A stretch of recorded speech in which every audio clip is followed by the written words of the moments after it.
Wish you could become a morning person? You know the type, up before the sun, early morning runs, first one to the office with donuts and a smile. How do they do it? Easy. With the new Galaxy Watch 8, sleep tracking and personalized insights from Samsung Health help you improve so you can wake up to a whole new you. One who, dare I say it, skips the snooze? It's possible. Train your sleep with Galaxy Watch 8. Learn more at Samsung.com. Requires compatible Samsung Galaxy phone, Samsung Health app, and Samsung account. No one should have to choose between their own safety and their pets. But nearly half of domestic abuse survivors delay leaving because they can't bring their pets with them. Purina is helping to create more pet-friendly domestic violence shelters through the Purple Leash Project, so survivors and their pets can escape and heal together. Visit Purina.com/purple to learn more. This episode is brought to you by Nature's Bounty. Nature's Bounty believes your body is brilliant, naturally designed to thrive, inside and out. For those always looking for new ways to support your health from head to heels, Nature's Bounty has a range of over 400 vitamins and supplements born from 50 years of trust and care. Nature's Bounty. It's in your nature. Visit naturesbounty.com to learn more.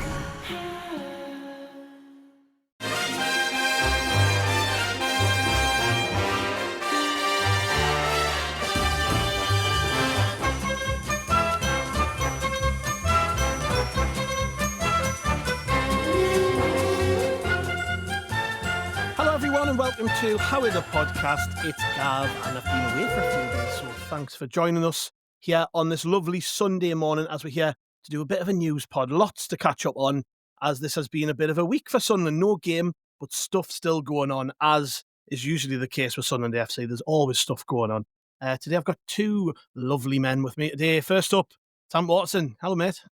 Hello, you all right? Yes, lovely. Am I just the compliments that often with me to you, and like you're not even acknowledging them now, or I appreciate them, mate. They're just, they just go into the head, and then it's like on the afternoon when, I need to pick me up. I just remember Gav's called as a gentleman, or Gav's called as lovely, and all that stuff. So, it is appreciated, mate. I am. Yeah, well, I'm glad to hear it. You're looking resplendent yourself, by the way. Thank you. Well, I don't feel it. I'm knackered. I've been travelling this week with work, and it's kind of hit us this morning. I've had two very strong coffees to get me into this episode. Also with us today is someone who hasn't been on for a month or so. It's James Copley. Hello, mate. Hi, how's it going? All right? Yeah, first off, mate, congratulations. You've become a daddy for the first time, haven't you? I have, thank you very much. It's he was 3 weeks old on Wednesday, George, so it's been a bit of a whirlwind, blown away by all of the messages from people, colleagues and friends. It's been absolutely class. And for the first 2 weeks of his life, a week and a half or something, Sunderland were unbeaten and the Mags didn't win, so it was it was quite nice. It didn't last, unfortunately, but it's been amazing. I'm back to work now. Had 2 weeks off, but slowly adjusting. But he's no bother really. I don't think I've seen you, Ant, since the night before Wembley. Aye, yeah. There's a lot happened before then. A lot has happened. Sorry. A lot has happened.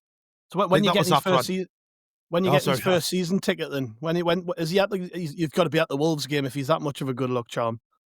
Yeah, no, he won't. I don't think he'll be at the Wolves game. I think his granddad will be down to take him at some point. But it's a bit early. I guess it depends on how long I end up doing this job with the Echo for. If it's another 10 years, I might not get there take him very often. But if I get sacked next month, then I'll start taking him.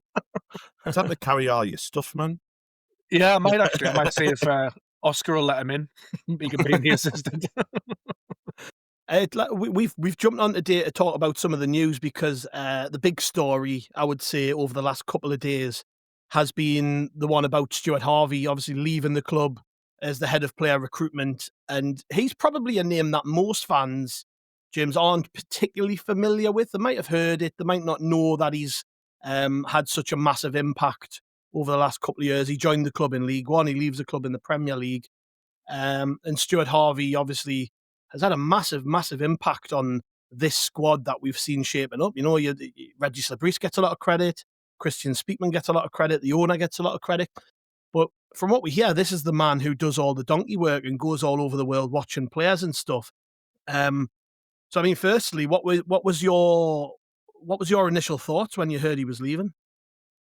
I was a little bit surprised because I didn't really see it coming. I think on reflection, it perhaps does make a little bit of sense in terms of Sunderland having hired Florent Gasolfi. They've expanded the scouting department. There's a wider coaching department now as well.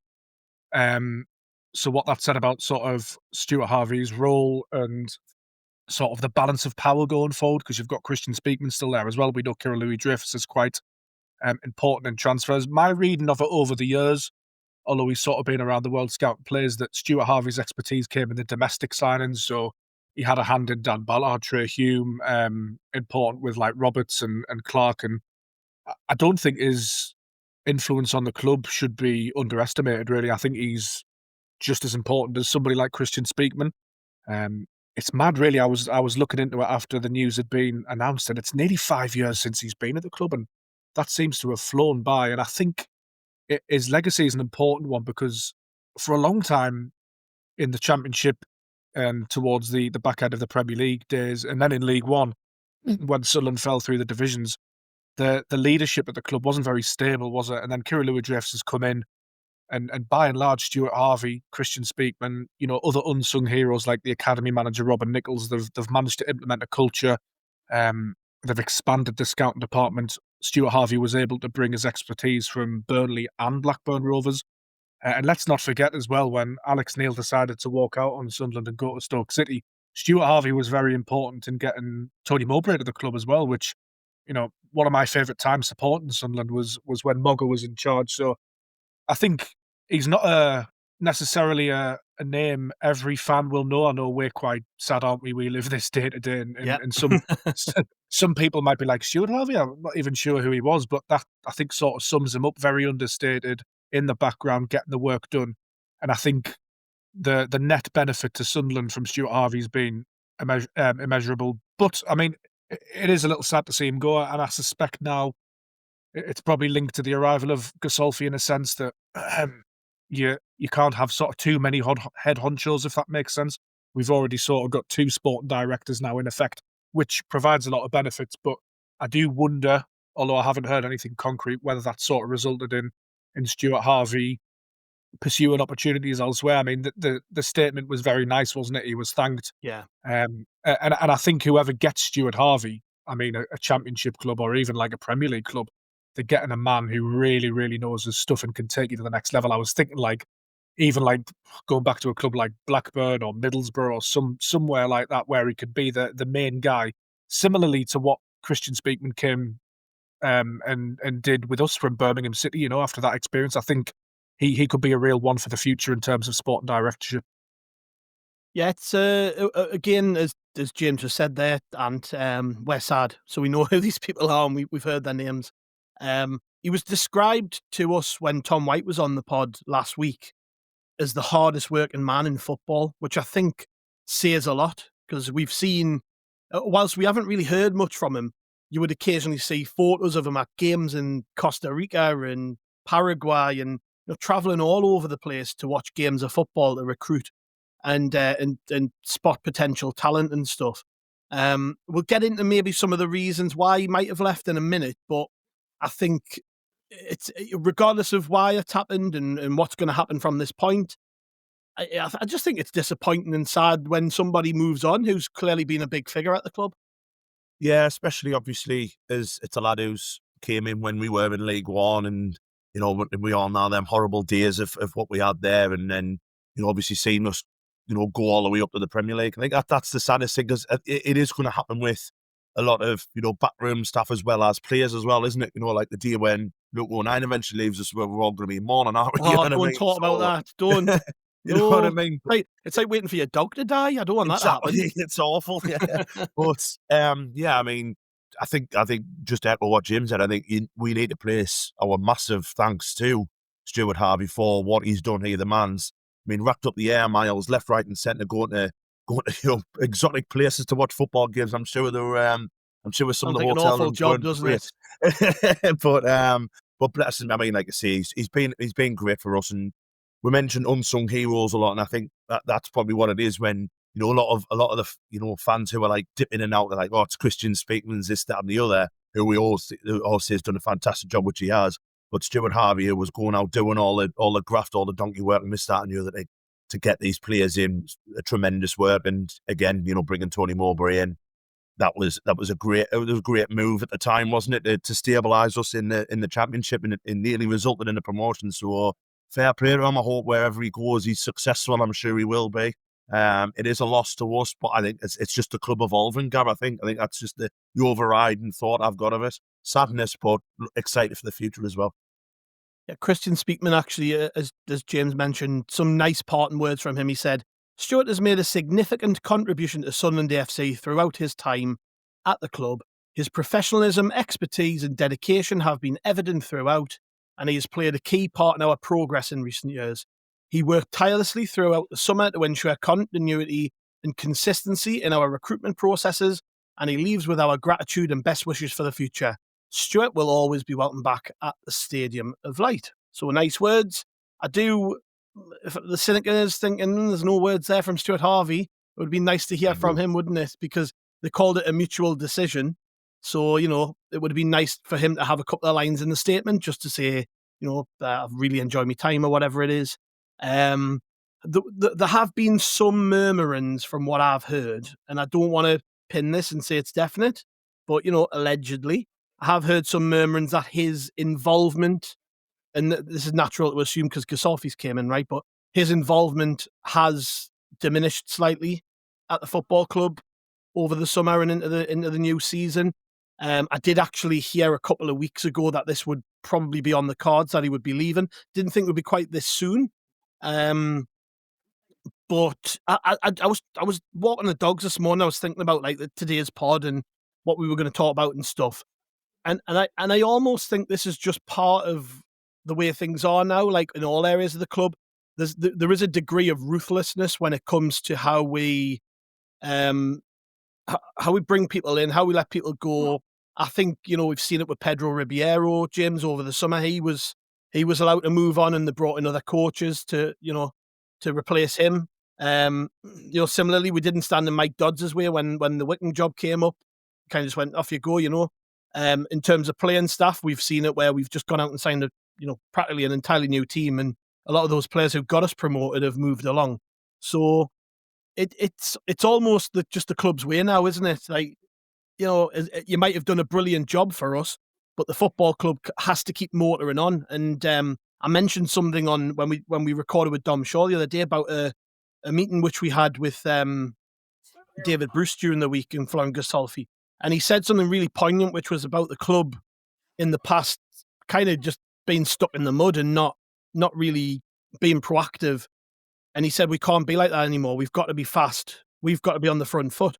And decisions like this, I just kind of, I expect them. I think, there's going to be other cases where key members of staff move on and it is just part of what happens. Occasionally people who've been really important, they might not see eye to eye with everybody at the club. That relationships might, I wouldn't say break down, but his involvement might be, or their involvement might be less than what it has been, and we just decide to part ways.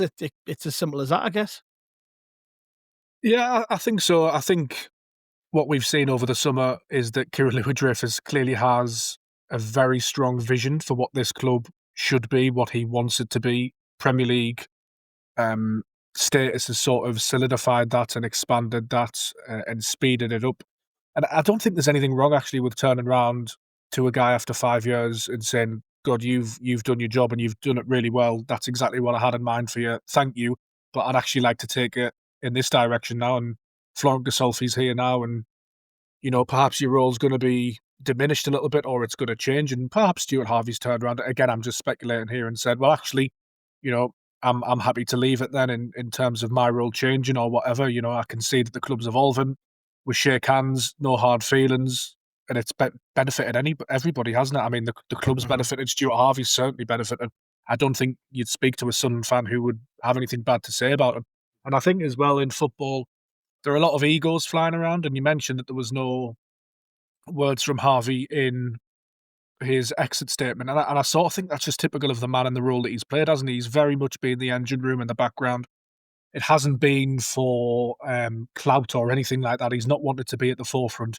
He's very much left that to other people, and he's just been very content to go about his job and do it very well. And I think that'll serve him very well going forward in his future in football. As I say, anybody who gets him, I think, will have got a fantastic football mind. But you are right, Gav, about the club evolving. And as I mentioned a second ago, I think Kirill just has such a strong vision for things, and he's not afraid to push things forward and perhaps make decisions that we might not necessarily like or see the benefit of in the beginning. I mean, when Sunderland won promotion at Wembley against Sheffield United, I was all for giving Anthony Patterson a chance, Dan Neil a chance. I thought they'd earned it, but you can't really argue with Robin Roofs and Granit Xhaka, can you? They're excellent players, and at the end of the day, us as fans, given what we've endured, and it's all relative, of course, there are fans who have been off in a worse off position than us, but we want to see this club push forward and push on, don't we? The proof will be the pudding. I'm not saying getting rid of Stuart Harvey will definitely result in that. You know, could go backwards, but at the end of the day, it's sort of Kirill's club and Kirill's decision.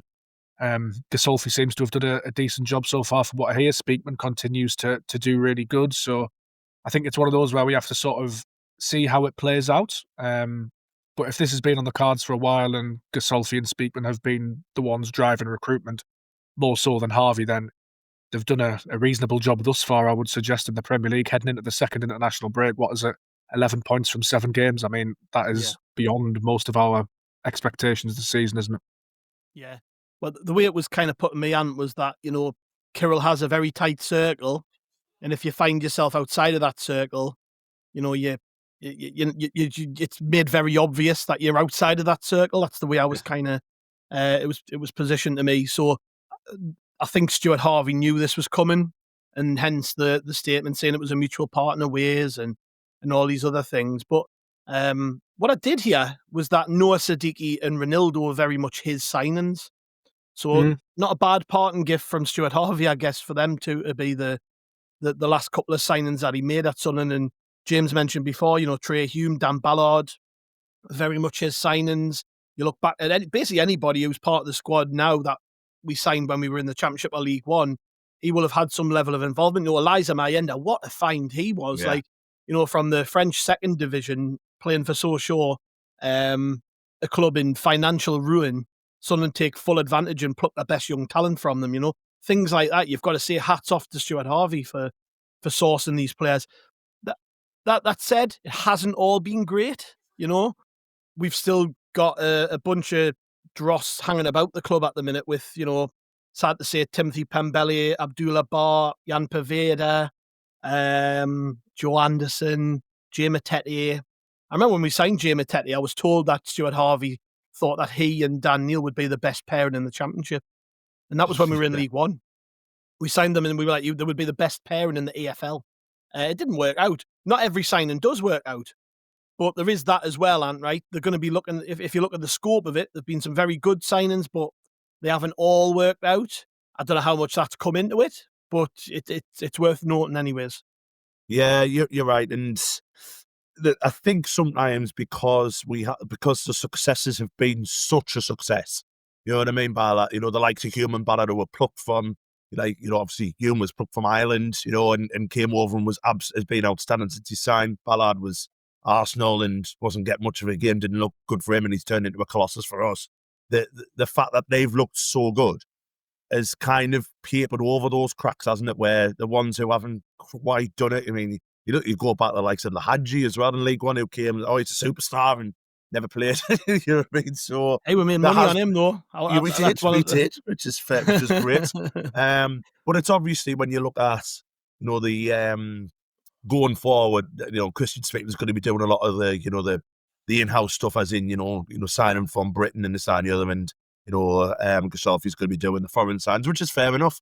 You know, I think that's probably where Stuart Harvey's found himself, as you said, maybe on the outside looking in a little bit, and if he's wanting to move on, then that's fair enough. And I think with every, you know, head of recruitment you get at any club, there is a lot of good signings, but there's also a lot of bad signings as well. So it happens. It is what it is, isn't it? But I think his successes has far outweighed his failures, I think, to be fair.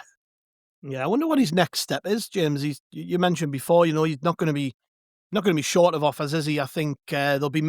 We've talked about this quite a lot recently on the podcast about how when we were trying to sort of work out what our identity was, we were all talking about, well, you want to be like Brentford, you want to be like Brighton, you want to be like Bournemouth, like a club who has a really strong player trading model, but still grows. And you can certainly say Sunderland have done that, but we've done it our own way. And I think there are going to be plenty of clubs in the Championship and possibly even in the Premier League who would look at somebody like Stuart Harvey and go, I want him to do what he did at Sunderland for us. I want him to go out there and find really good young players in Europe, in Ireland, in Wales, or wherever it is. You know, go out there, find these hidden gems for us to help us on our journey to get back to the Premier League, and maybe do it with in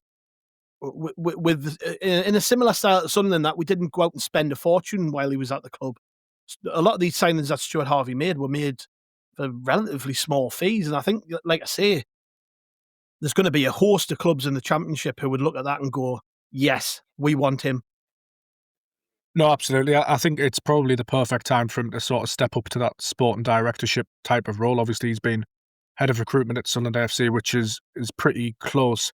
I mean, he's still relatively young, isn't he? And he's, by all accounts, got so much energy. You mentioned him jetting off across the world, but you know, you look at his CV, he was at Burnley, he was Academy Head of Talent Identification and Recruitment. He then spent like nearly 6 years at Blackburn Rovers, Head of Talent Identification, Head of Academy Recruitment. Then he comes to Sunderland and he's Head of Player Recruitment, helps them go from League One to the Premier League. So I think he's got that holistic experience. So if a club really wants to build something, one club off the top of my head that's perhaps struggled in the Championship but has a lot of potential and a lot of money, somewhere like Stoke City, who've consistently seem to lurch from one thing to the other. Give Stuart Harvey a bit of time. Like, I don't know, is John Walters still there? But I'd hazard a guess that Stuart Harvey would be a little bit better than John Walters in that position. I think he's ready made for something like that. I think he can definitely do a job. He's proven it at Sunderland. I do think though, in terms of like his role as head of recruitment at Sunderland, I think it's sort of led by committee at Sunderland, isn't it? In a sense that it's never down to one person. So there was a couple of names you mentioned there, like Abdullah Bar, Timothy Pembele. I think they were Kirill Louis Dreyfus type signings. To be honest, he was driving those ones. Just like he drove the Granit Xhaka deal, he decided he wanted him, and we went and got him. So I think there's good and bad, you know, everywhere.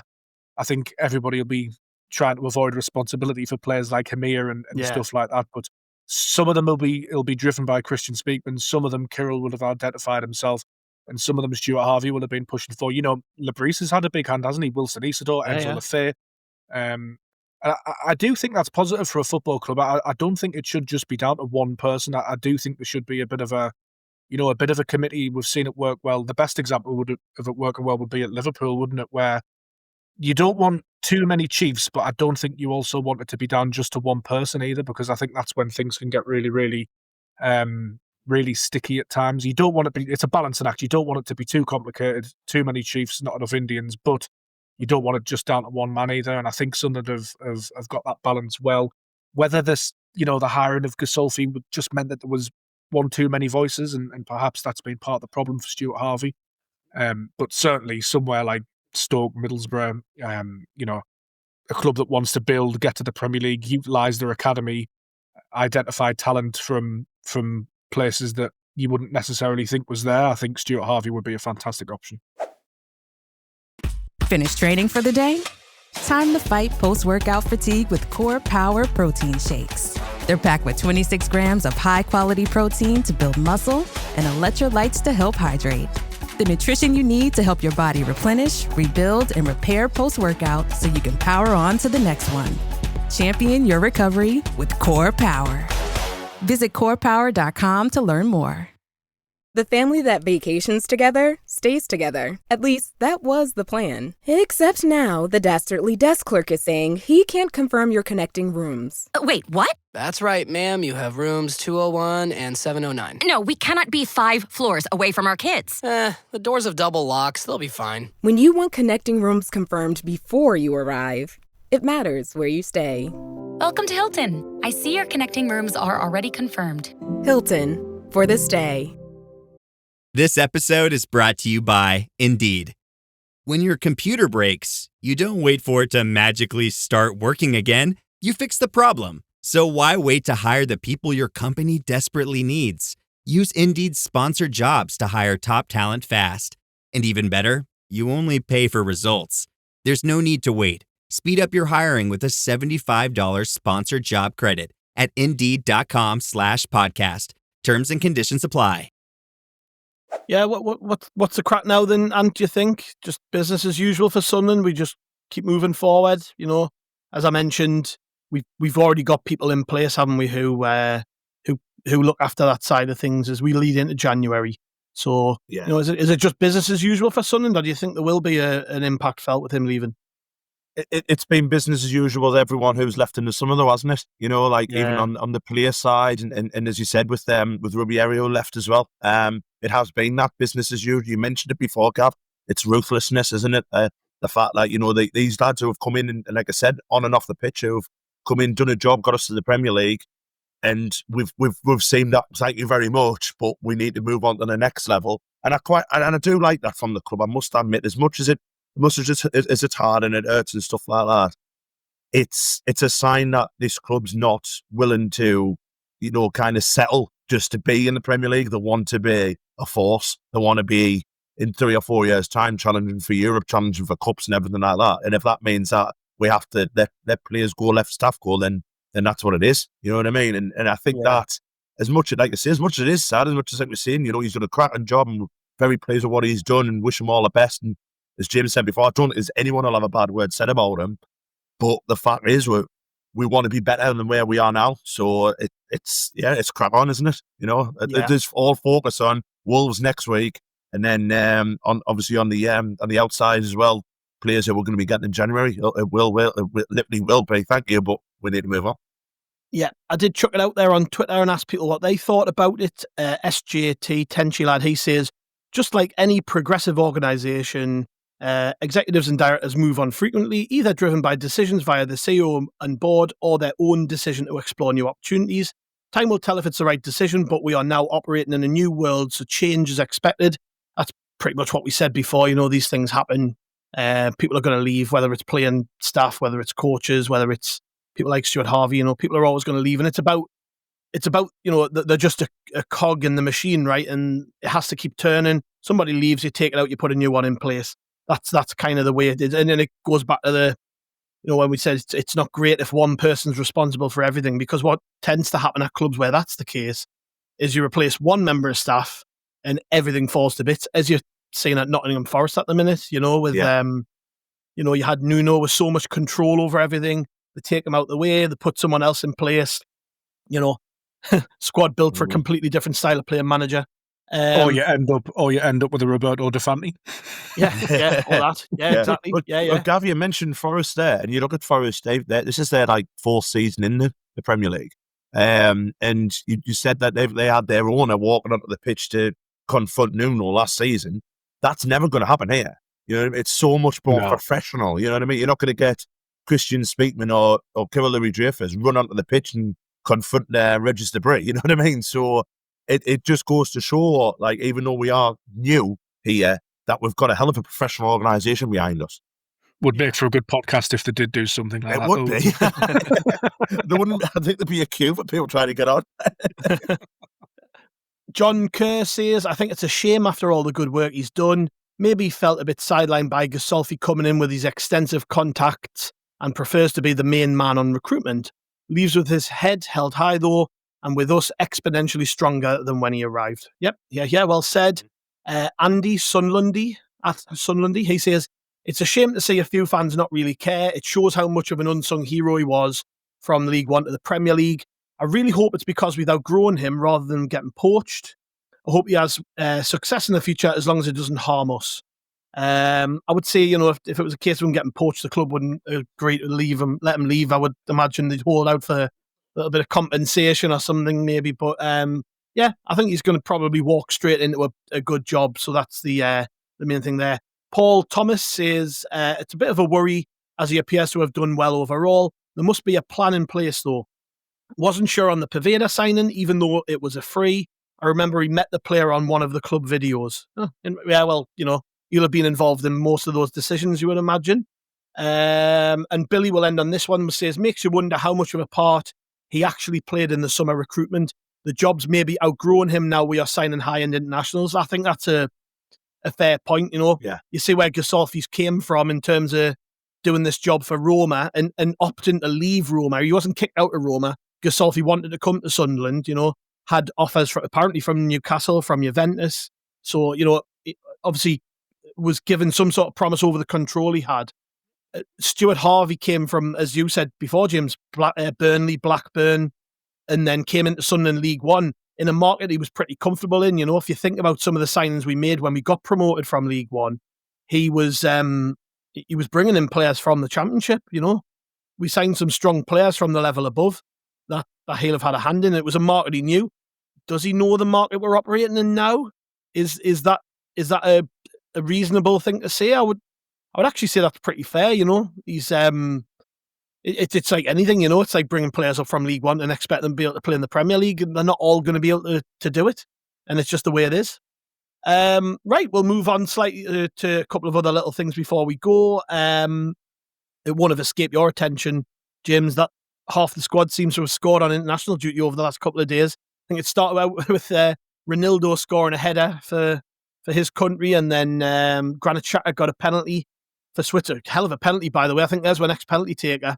And Simon Adingra scored a bit of a tap-in for Ivory Coast, and then the pick of the bunch for me was that Trey Hume goal for Northern Ireland. Another clean sheet for Northern Ireland, by the way. I think that's 5 on the bounce now with him and Ballard in the back line. But it was a great goal. It's good to see the lads going off on international duty and doing something, isn't it? I might come onto something in a second, but you don't want to see them picking up injuries, but it's great when you see them scoring goals and enjoying themselves and flying the flag for Sunderland. No, absolutely. And like just the list of players involved in Friday's internationals. I know this goes out on Sunday, but like I was looking and a little bit unprecedented for Sunderland, really. There was like Alderete, Sadiki, Masuaku. Well, no, Sadiki didn't play. Adingra, Xhaka, Ballard, Hume, obviously Tudierov with the under-21s, Ukraine under-21s, Matty Young, Eliza Mayenda. And it just, I think that's a barometer of how much the club's grown in a sense, isn't it? Just the sheer number of players who are playing, and there's some players that have not played on Friday either who'll play later on. Great to see Hume get his first goal for Northern Ireland. He's turning into a real important player for them, isn't he? We forget how young he is as well. Is he only 23? I think he's captain of Northern Ireland. I think he's run into some troubles in the Premier League, but I think he's adapting well. I think he likes to attack, doesn't he, Trey Hume? And I think sometimes he gets up to that right wing position. And in the Championship, it used to work fine, but he tries to knock a diagonal ball into midfield, doesn't he? And that's just started to be cut out in the Premier League, and it's caused a little bit of trouble on transitions. But I think generally he's actually adapted to life fairly comfortably, given where he's come from as well. You know, the League of Ireland and all of this. But I watched his post-match interview with a wry smile on my face as well, because I've been in that position before, and he's a great interviewee, but he doesn't like to give much away. And, you know, you ask about excitement and stuff with Trey Hume, and he's very much of the mentality, well, no, I've got another game Monday, so no excitement for me. There's your answer. Leave me alone. I've got stuff to do. And it's, I think it's just testament to his professionalism as well and his work rates.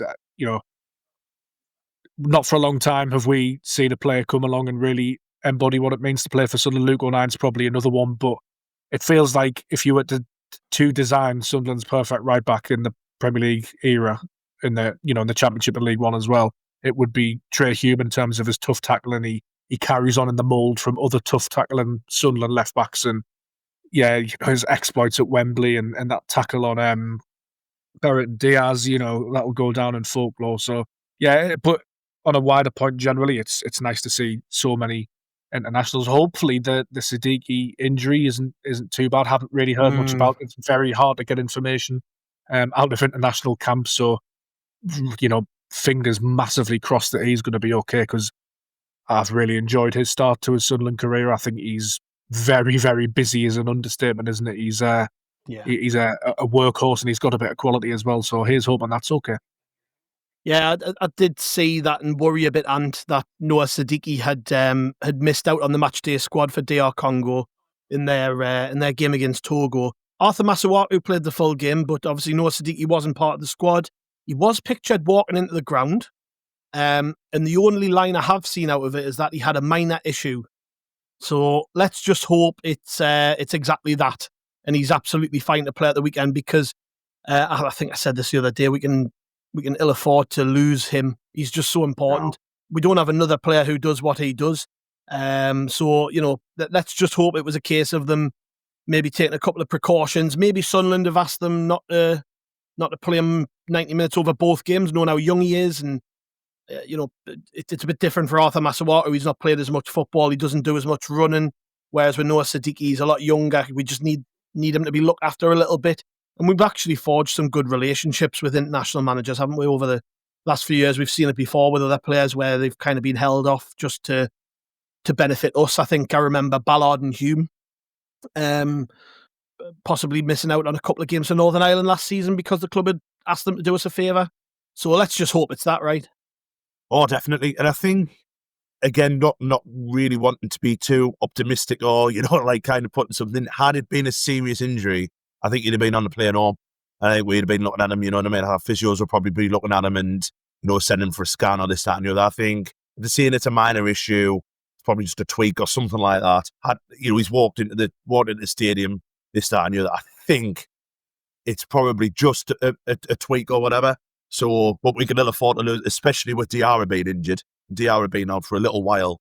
We can't afford both of them to be injured, I know it'll give a chance to, you probably look at the next one on the line, probably Dan Neil, but the fact that the amount of graft that Sadiki does and the amount of running he gets to per game is, it's probably little surprise that he gets a tweak now and again, because he just runs on gas and he's unbelievable. So fingers crossed he's okay, but I think had it been serious, I think we'll have him back here, I think, so it should be okay. Yeah. Another quick story. I don't know if you're a big fan of the under-21s, aren't you, James? You go to quite a lot of the games. They came from 2-1 down right at the end of the game there to win 3-2 at Appleton against Norwich on Friday night. Marcus Neal scored a 97th minute winner for Sunderland. That was to follow up goals from Joe Neild and Tom Proctor, who got one in the 89th minute for Graham Murty's side. A really young team, I noticed. He made 6 changes for this one. And I think with 3 or 4 players making their first start of the season. So quite a young team from Sunderland. First off, really impressive. Great to see them win. It shows that till the end spirit that runs through the football club, that they've managed to get that victory. But also a point to note, I was expecting to see some first teamers in this squad, just because I think, when you look at particularly, Luke O'Nien's not really kicked a ball other than that behind the closed doors friendly they had during the week with Livingston. Possibly Brian Broby, possibly Lucherel Gertruida. There's probably another handful of players you could make a case for who maybe could have benefited from playing in this one. But it is interesting to me that the club have completely changed tact on the under-21s this season. We haven't seen first-team players in that squad. Whereas last year, it was basically used as a reserve team to get people ticking over. So firstly, great result. And secondly, what do you think about that? What do you think about the fact that now we're in the Premier League, this is very much an under-21s team and it's not a sort of a failover for the first-team fringe players? Yeah, I'm delighted they got the result. I didn't actually see the game, one of the only under-21s games I haven't seen this season. But as you mentioned, that squad has been very, very young this season. A lot of under-18s players taking the step up. Obviously, the likes of Matty Young, who would play for the 21s, he's out on loan. Treogan Sui's been a big player for the under-21s recently. He's out on loan. So, early in the season, he's had a bit of a drain on his resources, has Graham Murty, in terms of there's been a few injuries as well. So they've had to suck it and see Sunderland under-21s a little bit, and the results perhaps haven't been there when you compare them with the seasons gone by, when they've had a really, really strong group. I think this is still a really strong group, and you'll see them improve it. And in fairness, I get what you're saying about, a couple of players might have dropped down over the years, but Sunderland also, even when those players have been dropping down from the first team, they've been sort of promoting upwards from the under-18s. I mean, Finn Garagusian last season played a hell of a lot of football. And there's others as well, like the likes of Luke Bell have played way above their age group. Jensen Jones played above his age group. So they've always been doing that, Sunderland. But I think it signals really that particularly the fringe players like Joe Anderson, Jan Paveda, that they are really being told now that they do need to go and find another club and move elsewhere. We saw a little bit of involvement from Paveda earlier on in pre-season, didn't we? He played a couple of under-21s games, probably to keep him fresh and fit. That move hasn't materialised. So, I mean, to be brutally honest, I'm guessing the stance from the hierarchy as well. Why do we need to play him for the under-21s? What benefit, is it to us? So I do find it interesting. I think that behind closed doors game would probably be really beneficial to those names that you mentioned. It might also be sort of thinking from Lebris that Gertruda and Brian Broby, they are sort of first team fit, and that they need more first team minutes, if that makes sense. Thinking about like when Wilson Isidore came to the club and he played for the under-21s, I think Broby and Gertruda are probably a little bit sort of further on than Isidore was when he first came to the club. Obviously, a bit more experienced as well. I think both are internationals, aren't they? Luke O'Nien, I could have seen him playing for the 21s. Probably would have been good, actually, to see him play for the 21s and for the 21s to get the rub of that experience. You just know as well he would have played if they'd asked him. He loves it. 100%. Yeah, he would have played in goal if they'd asked him. Yeah, 110%. But I think it's exciting, isn't it? Because we've seen, particularly Sunderland's late summer signings towards the back end of the window, they haven't made too much of an impact yet, and that's not a criticism at all. I actually think that's a positive that we've potentially got some other threats in different areas of the pitch developing. I think Gertruda, from what I've seen of him, when we haven't seen a great deal, I think he could be a really useful player. He's come in, he's come in midfield. He can play in defence as well. And Brian Broby, unfairly came in for a bit of stick. Hasn't really had too much of a chance. And I always say, Gav, it's really hard to judge players when they haven't played like 10 games in a row, at least. If they're coming on for the back end of a Premier League game, it's very difficult to make an impact. But what I will say about Broby as well is that he does get in some decent positions.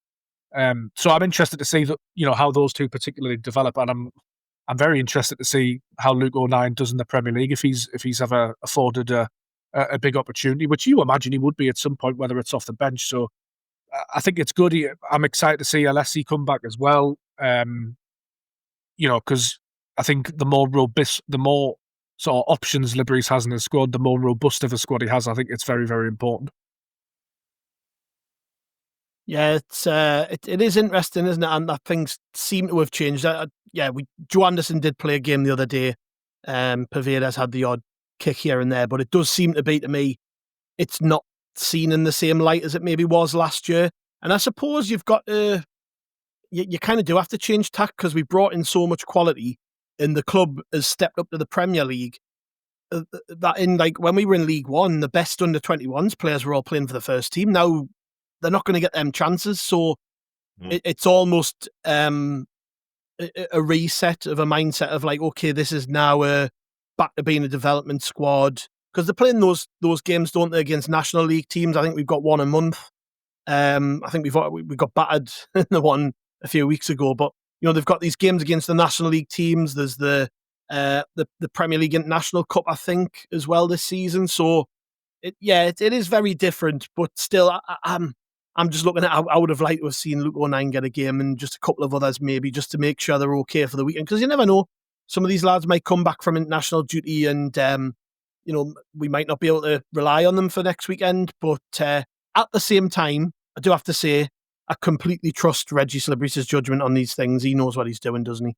Oh, 100%. And you know what, like, I think I agree about the Luke O'Nien stuff. I would have sold Appleton out as well, wouldn't it? It'd have been complete. There'd have been about 2,500 fans there just to see him, wouldn't there? But also as well, I also don't want it to, stunt the growth of, an under-18 defender or whoever who's getting promoted into the under-23s. I think it's more important for them to learn their trade and all that, and develop than what it probably is to give Luke O'Nien 90 minutes. And plus as well, there's some good talent in there, isn't there? Is it Marcus Nail who scored the winner? They're really high on him, aren't they? They think that he's got the opportunity to possibly break at the first team, and he scored goals for fun last season for the under-18s. He's obviously got promoted into the under-23s, so that's good for him. And obviously, Finn Gargashian, he's a phenomenal footballer. He's going to be a superstar. And, you want to see them developing that under 23s rather than, a logo on iron and stuff. And as much as, I think I'd have been more surprised, Gav, had we not played Livingston during the week.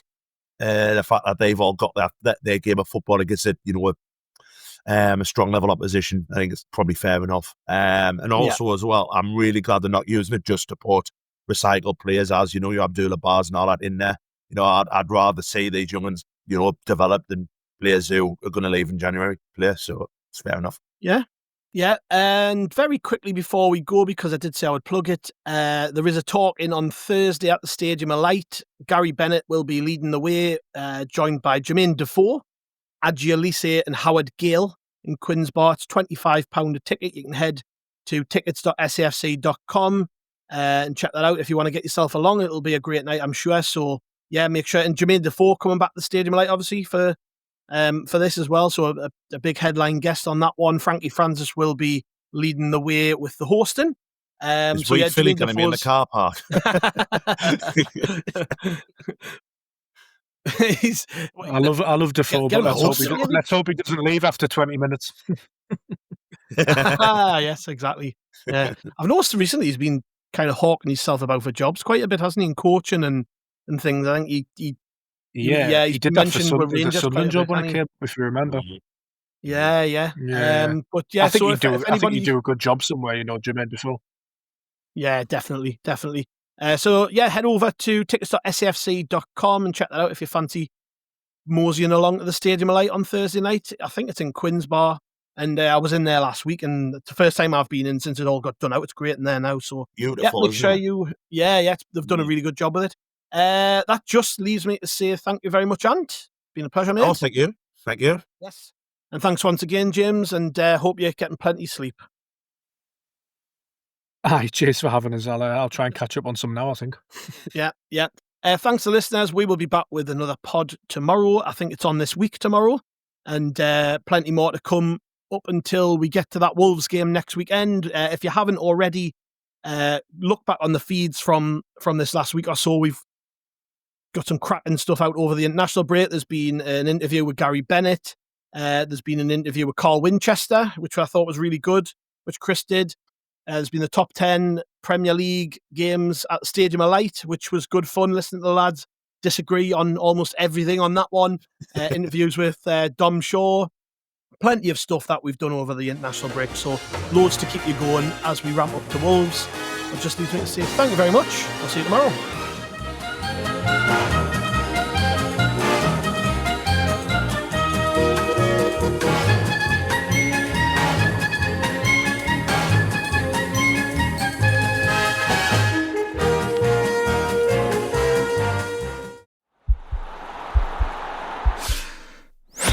This podcast is part of the Sports Social Podcast Network.